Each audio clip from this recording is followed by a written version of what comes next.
Citroën, un siècle de création automobile. Tout le monde connaît ces modèles cultes qui ont marqué leur époque. Traction avant, 2 chevaux, DS. Dans le monde entier, on connaît Citroën. C'est une des marques qui aujourd'hui a le plus de collectionneurs au monde. Pour moi, c'est une des marques les plus importantes au monde. Mais ce que l'on sait moins, c'est que cette popularité a pour origine un homme, André Citroën, fondateur de la marque. Un personnage flamboyant et visionnaire. On imagine mal ce qu'il a représenté pendant les années folles. On pourrait le rapprocher d'un type comme Elon Musk, d'un Steve Jobs ou d'un Bill Gates. Il précipite la fin d'un monde dans l'automobile et l'arrivée d'un nouveau monde. Ses méthodes de production ont bouleversé l'industrie automobile. Il applique le système du taylorisme. C'est la première fois qu'en Europe, on voit ce système se développer. André Citroën est à l'origine de véhicules mythiques. Traction avant, Rosalie, B14, Auto-Chenille ou Type A. Le Tone, journaliste automobile, partira à leur découverte. C'est quand même un peu sportif, hein. Les pédales inversées. Je dois dire que c'est une des plus belles voitures que j'ai essayées pour moi. Le véhicule a totalisé en fait 296 records au total. Je réalise un rêve. Mais tu vois, t'es arrêté, hein. Mais non. Pour le constructeur automobile, chaque nouveau modèle se doit d'être innovant, à l'image de la traction avant, son chef-d'œuvre. Bon, alors ça, c'est la toute première traction. C'est la 7A lancée en mai 1934. La traction avant, c'est absolument fondamental dans l'histoire de l'automobile. C'est le symbole. On attribue souvent le qualificatif de révolutionnaire à cette nouvelle traction avant.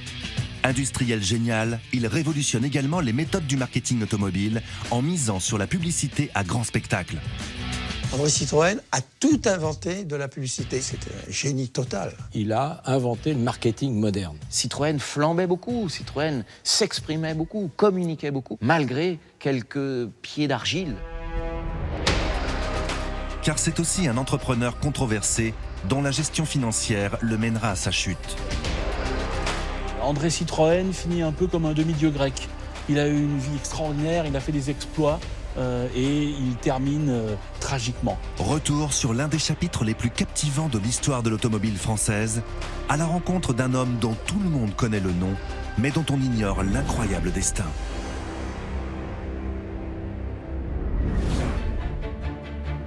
Citroën, qui vend encore aujourd'hui 1 million de véhicules par an, fait partie de notre quotidien.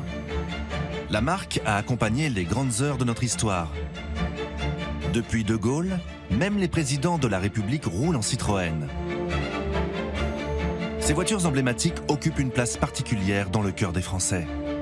Cette proximité est l'héritage d'André Citroën, un homme qui, dès le début, a su insuffler son audace et imprimer sa personnalité unique. Il est né en 1878, en pleine révolution industrielle. Fils de son siècle, Citroën est fasciné par les aventures de Jules Verne, le progrès technologique et les machines. Il a 11 ans quand il assiste en famille à l'inauguration de la Tour Eiffel. Pour lui, c'est un choc.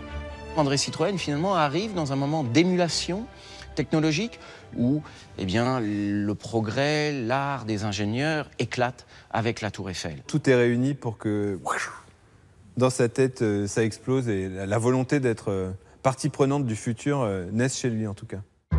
En cette fin de 19e siècle, surgissent des grandes inventions autour de la locomotion, comme le tramway électrique, le métro et bientôt une machine qui va révolutionner la société, l'automobile.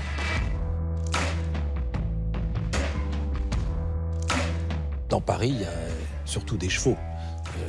L'automobile était quand même encore assez rare. Et je pense que le petit André Citroën, quand il a vu ça, il a dû avoir un déclic dans sa tête. Il a dû se dire, voilà, l'avenir, il est là. L'avenir, il n'est pas dans le crottin, mais il est sûrement plus vers le pétrole. C'est décidé, il sera ingénieur. Il est admis à Polytechnique en 1898 et en sort 2 ans après. Alors, il ne sort pas dans les premiers, Polytechnique. C'est pas le meilleur, mais je crois que ça lui est un peu égal parce que son destin n'est pas dans la nation, mais plutôt dans ce qu'il a envie de faire. C'est un entrepreneur avant tout. En 1900, André Citroën, qui vient de perdre sa mère, séjourne pour les vacances en Pologne chez une de ses sœurs. Il y fait une découverte qui va forger son destin.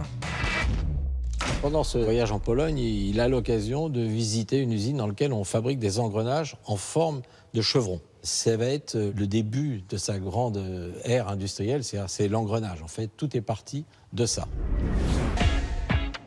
Au conservatoire Citroën d'Aulnay, près de Paris, Le Taune, journaliste automobile, a rendez-vous avec un des petits-fils d'André Citroën, Henri-Jacques Citroën. Bonjour, salut. Bonjour Henri-Jacques, ça va? Très bien. Ouais, je dois te dire que je suis quand même impressionné de rencontrer un petit-fils d'André Citroën. Ah bah c'est gentil de dire ça. Non mais c'est vrai. Ça représente des responsabilités d'être un héritier. Ah oui, bah, j'imagine. Et c'est vrai que tu ressembles beaucoup à André Citroën. Hein, oui, c'est ce qu'on m'a toujours dit, effectivement, oui. Là, quand je le vois en photo, il y a un vrai truc, quoi. Oui, tu trouves? Le côté coquin du regard. Ça, on me l'a pas dit. Ah oui? C'est nouveau. Non, mais côté coquin dans le sens intelligent. Hein. Ah oui, d'accord. J'ai confiance dans ton objectivité. Ah, bah, ça me plaît bien. Voilà. Ben,